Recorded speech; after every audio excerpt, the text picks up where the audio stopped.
Pandemia hasi zenetik guztion osasuna lehenetsi behar dela esan dugu behin eta berriz. Horrek erabaki gogorrak hartzera eraman gaitu, besteak beste ostalaritza ixtera. Baina ezin da horrelako erabakirik hartu sektorea laguntzeko neurririk bideratu gabe. Izan ere, duela hilabete batzuk iragarritako laguntzen zain daude oraindik asko eta asko. Gurea egiteko beste modu bat da, eta horregatik ostalaritza laguntzeko berehalako neurriak hartzea proposatzen dugu. Bestela, hondamenera joango da sektorea.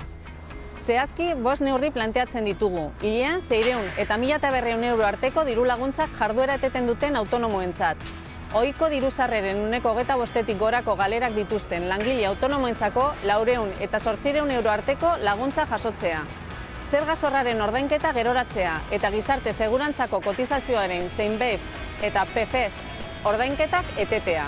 Eta azkenik, merkataritza, ostalaritza eta beste zerbitzuen aktibitateen lokalen alokairuen prezioak murriztu ahal izateko txosten juridiko bat egitea. Guk argi dugu, neurri murriztatzaileekin batera sektore kaltetuentzako laguntzak eman behar dira.